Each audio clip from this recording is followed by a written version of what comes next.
What's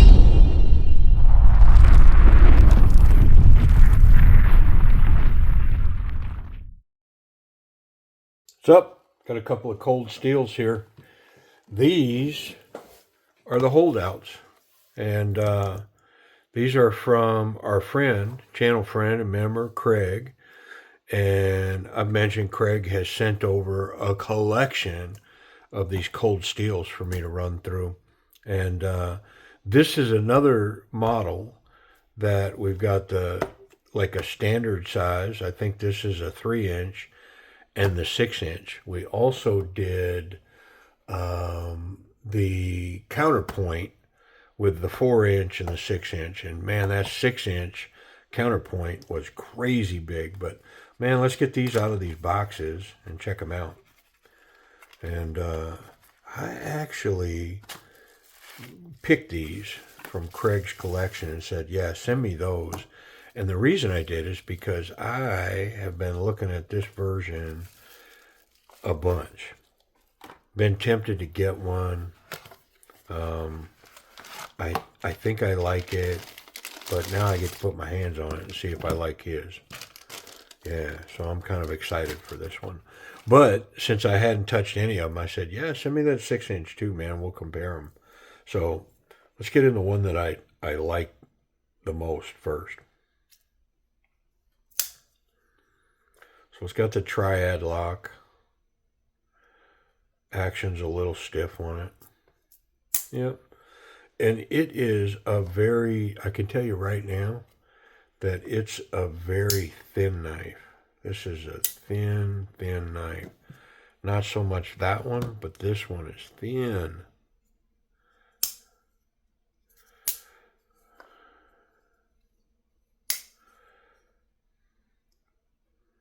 I mean, the action isn't horrible on this one, but on those counterpoints, I did not open them up. I think I'm going to open this one up. I'm interested to see if I can't get this action running really well on this one.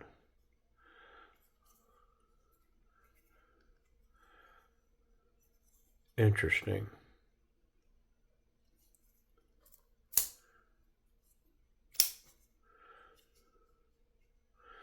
I mean, look at this jimping. It's kind of hidden down here. Very strategic, but I get it. Yeah, very cool. All right, well, let's open up this one. This thing, look at it. It's the same as that counterpoint. 6 inches of crazy. You crazy, man. Wow. Oh, it makes me giggle. Both of these are in S35 VN steel, and they have G10 scales. Right? Am I correct? Yeah, both of them have G10 scales with steel liners, and these adjustable thumb studs that you can move in and out, so you can push it, even or farther to the front if that's your primary.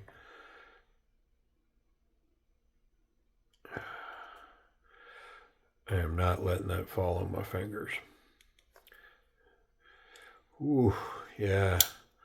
So this is a cold steel that I have another one. I actually have it right here that does the same thing. This is the Con, which is a real cool little cold steel knife in Aus 8. But the triad lock on this one, you have to press it so far and so hard that it's on the bench because I want to try to fix that. And I've been in it once and haven't quite got it yet. I'm going to have to get in it again. But I'm just encountered the same thing with this one, that I have to push so hard and so far. Yeah, it's all the way to there to get it to go. Look at my thumb. Whew, not fun. Not fun at all. And that was with 2 hands, trying to manipulate that. Trying to do that with 1 hand. Wow, look at this thing, man. Look at this edge on here. You gotta love it. Just a super laid back. I mean, of course that's going to be crazy sharp. Yeah, that's just too far. I may have to take a look at this one too, but you know what? Let's get going on this one. Let's get in here and see what's up. I think that's a T10. Let's check. There's a T10 right here. Yep. A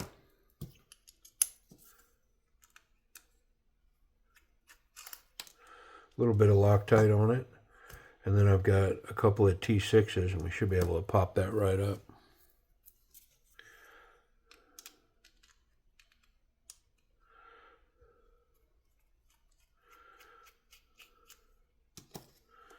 A little bit of Loctite. It's got a reversible pocket clip. And because of the nature of the lock on these, it'd be totally ambidextrous. And same thing with the pivot, or I'm sorry, the thumb stud. You could move it to the other side if you're a lefty. Make it more predominant for a left-hander. There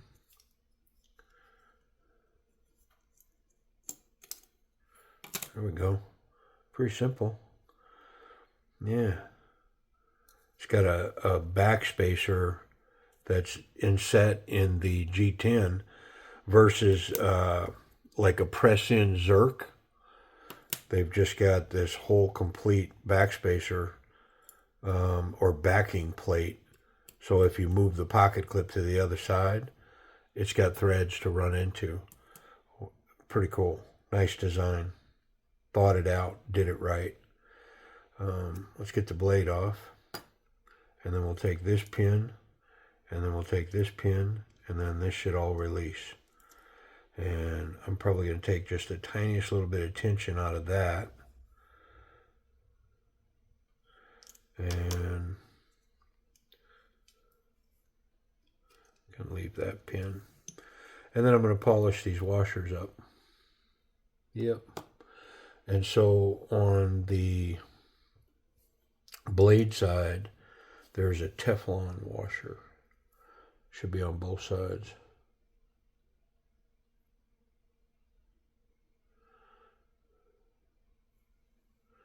Is it on the blade? Yep, there it is. Yeah, it's not oiled very well, so I think if I clean this up, polish that up a little bit, I think I can get this knife to run pretty well. But right now we're just going to wipe it up a little bit, kind of clean these pivot points.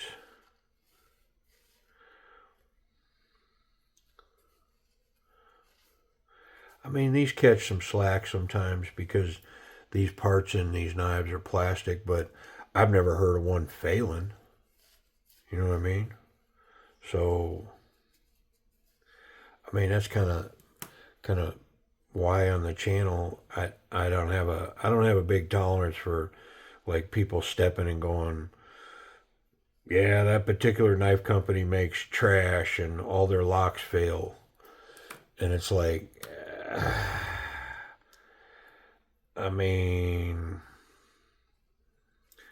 at work, you know, at best, I'm going to delete the comment because you don't have no proof that all their locks fail, right? It's like saying, you know, Chinese knives are all junk. I'm not a defender of the Chinese knife, but just making blanket trolling statements like that, I'm out. You know, it's just, you know, you're just trolling, man, and, you know, just being controversial and, you know, making crazy statements. All Chinese knives are junk, which I can say categorically that's false. But even if I couldn't say that, you can't prove that they're all junk either. So he's talking smack, man. And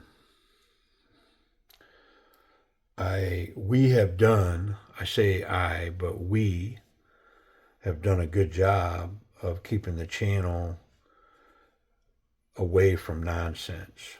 You know what I mean? Creeps in occasionally, but it's like finding a rat in a house.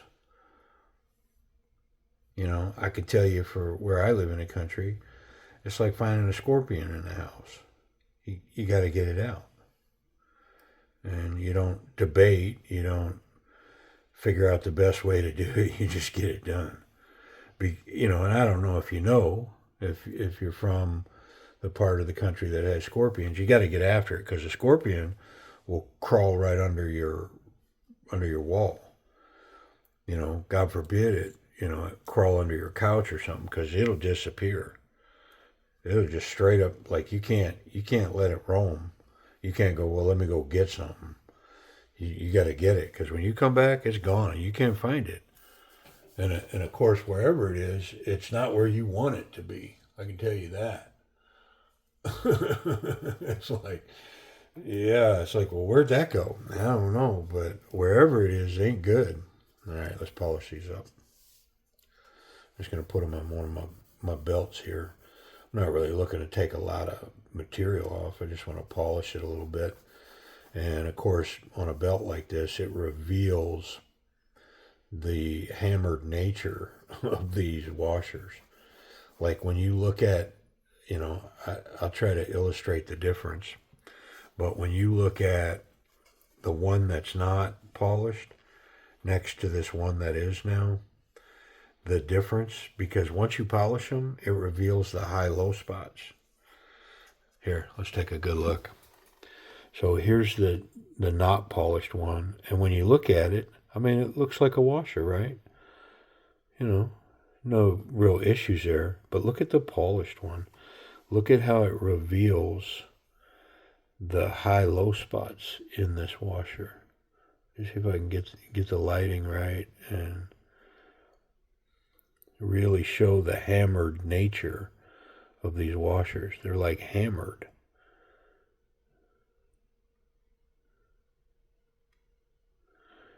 And before you polish them, you can't really see all these high-low spots. It's like it's a hammered piece of copper, where when you look at this one, it looks like a really nice machined flat piece. It is not. Yep. And I didn't know that till I started polishing washers. And then it was like, oh, that is not a machined washer. That's like a hand-pounded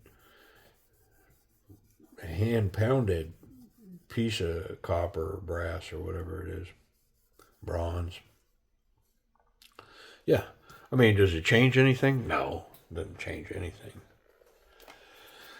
All right, I think we're good, except I want to take a little tension out of this spring.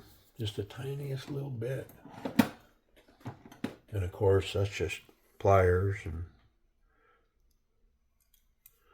stuff.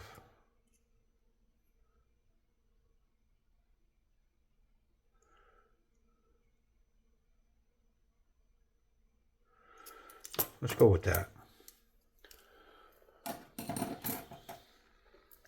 All right, we're going to put it back together. Easy breezy. Nothing complicated there. I think I'm backwards. Yep, there we go. Okay. Let me get my bar. There we go. Yeah, definitely feels lighter. Doesn't feel bad though. All right, so we want a bronze washer down. And then I'm going to put a little bit of lubricant. And then Teflon. And then a little bit of lubricant to go up against the blade. And then I'm going to put the blade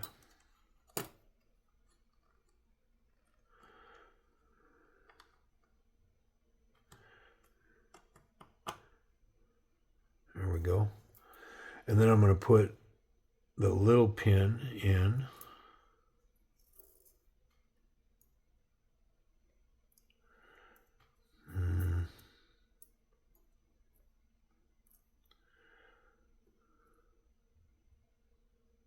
There we go. Put my other big pin in. Okay. And then I'm gonna put the knife to the locked position.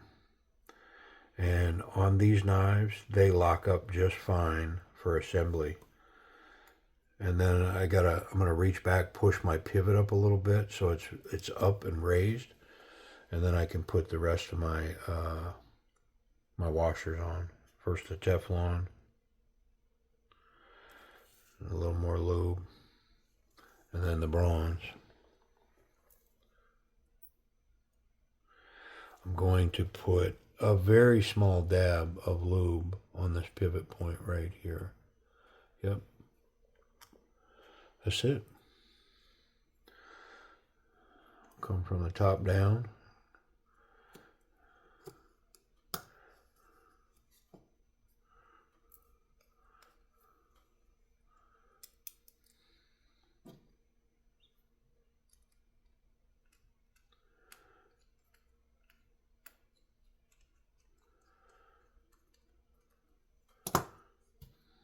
And then I want to tighten from the back of the knife to the front. But I'm not going to do that yet. I'm just going to put that in and kind of get it snug. Get that next one in. And then I'll go to the back and tighten it. There we go. All right.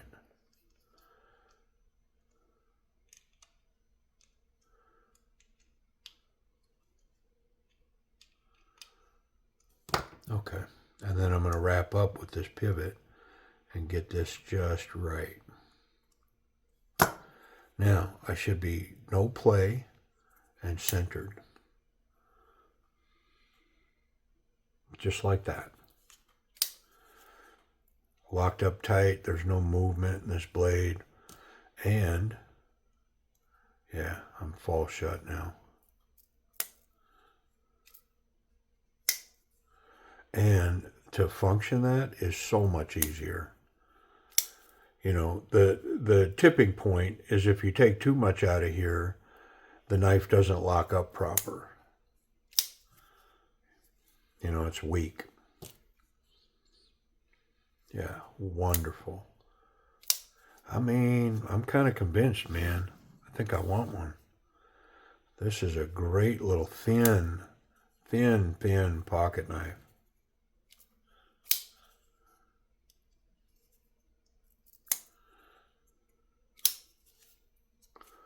Super lightweight. I mean,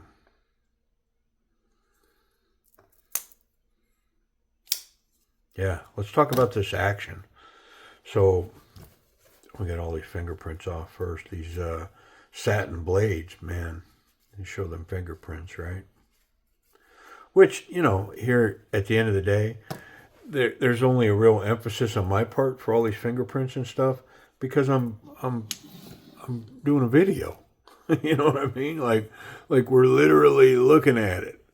You know what I'm saying? That's why. If I was carrying around, I'm not constantly wiping my blade. It's because we're doing a video.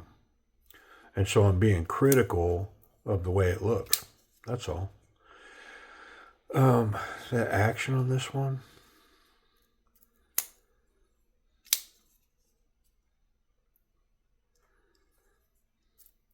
I mean, it's a B plus. The blade's kind of light. I think the more that it's used, kind of like a spyderco, you know, same way, I guess. You just got to break them in, get them tuned just right. I mean, at the end of the day, I could have this pivot just slightly too tight. Let me check. It's pretty tight. I mean, I don't want any wiggle in it, but yeah, look at it now.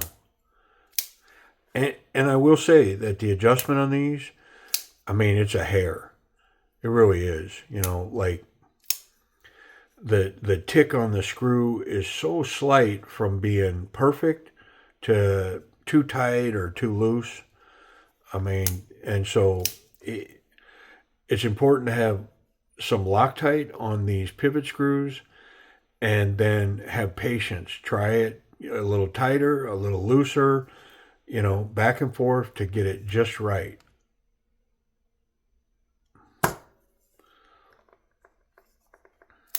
Yeah, see, I tightened it a little bit, and the action is still, I feel like it's running the same, but the blade's a little tighter. Yeah, maybe even just a tick more. Yeah. Very cool. Very, very, very cool. I like it a lot. Let's ergonomics. So, just the size of this knife. It's got jimping on the back. It's got this wonderful rough jimping on the bottom of these G10 scales. It's not in steel at all, but they cut some sharp jimping, some sharp ridges down in the bottom there, and it does allow me to really kind of dig in. The back of the knife is tucking into my palm, so it would help with meeting resistance and retaining the grip. See how deep that's packed in there? And then with this jimping and this jimping, I mean, not so confident, confident, very confident. I mean, I'll bring it up to a confident grip. I feel confident there. Can you reverse grip this? Yeah, wonderfully right there. And can I Pakal grip it and then use this grip to hammer? 100%. Yeah. And I'm not worried about this lock becoming disengaged at all. Like, this is a solid position for this little knife right here. Whoo, that's nice. Very powerful little hammer. Boom. Yeah. Mm-hmm. I like it. Very cool. Pocket clip. You know, I mean, generally, I don't have any concerns about these clips. They run, they run. Yep. They're built right. Excellent tension. This is a F5 pocket clip. I already know before I even try to tug on this. Like, and what's that mean? Well, Oklahoma, man, tornado could grab me, rip these shorts right off my butt, leave me naked. And when you found these shorts, this knife would still be in the pocket. Yeah.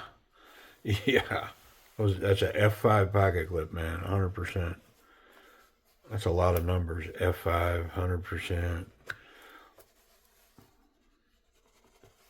Yeah, that's definitely a dryer clip in the thinner jean thickness material. And then my spot in the back pocket. I like it. I mean, low profile, about 1/4 of an inch sticking out.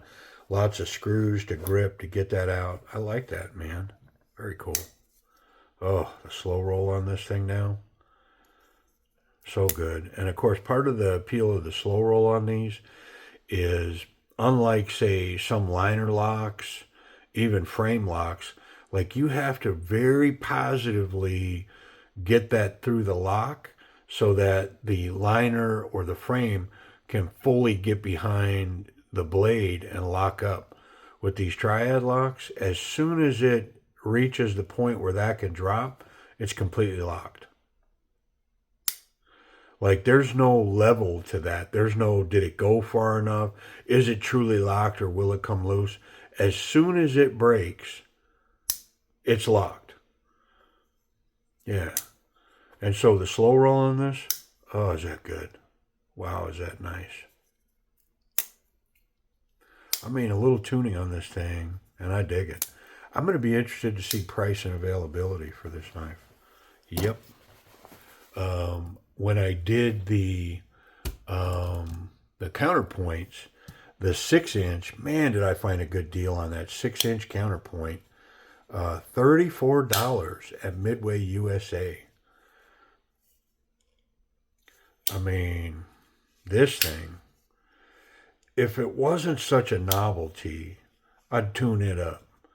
But I don't see this being in a pocket anytime soon. So I don't think I'm going to put screen time on it and video time. We're already out to like almost 25 minutes. So I am going to check the sharpness on these blades and the safety, and then we'll do price and availability. So clearly on the back of this knife, you're not going to get blade contact. The issue is going to be the tip. Yeah, I can't touch that tip. They do a good job. I think they're obviously, me personally, I think it's obvious that they are paying attention to that tip, and the scales have to cover up the tip. The ergonomics of the blade in between the scales, you know, in relationship to the pivot, where it stops with the stop pin, has to be below grade, because I've yet to find a cold steel knife that allows that tip to be touched. if my memory serves me. I don't think I have. Wow, is that good, man? I had to do it. What about this big behemoth? Yeah, there's nothing through the back for sure. It's got great back spacer. And then, of course, the lock serves as, it blocks the blade on this end. What about that tip? Yeah, the tip's recessed, just like on the other one. So no worries there. The question is, now, are they sharp? Definitely safe, but that S35 should be wonderfully sharp.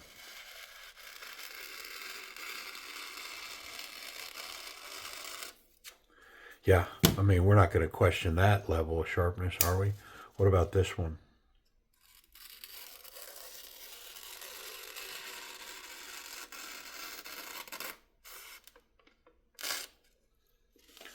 Yeah, I mean, they do such a good job of grinding these edges. Price and availability. Where are they, and what do we got to pay for them? Okay, Amazon's the source for both of these that I found. When I throw these sources out, doesn't mean it's the only source. It's just the ones that I found, right? Like, I don't want anybody to go, well, man, I found it here and it's way better. If you do, I mean, pop in, of course. Let us know, man, because I'm just trying to provide the service. If somebody sees this and thinks they want one, hey, here's where I found it. So Amazon's the source that I'm aware of. This big one, an S35VN, I'm finding it on Amazon for $105. Yep, $105. That is a lot of knife for $105, but it's a lot of money in my opinion. I I mean, it's cool. I mean, look at the reach this thing affords. Yeah, crazy. I mean, the tip of that blade is what, 12 inches from my hand, 10 inches for sure, for sure. Yep. This one I really like a lot. It's very lightweight, very thin. I could see potentially this getting in my pocket, certain situations, right? I found this one for $59. S35VN G10 on Amazon for 59 bucks. Pretty cool. All right. Well, listen, y'all. The coldsteel Holdout, 3 inch and the 6 inch. Yeah, pretty cool. Appreciate y'all watching.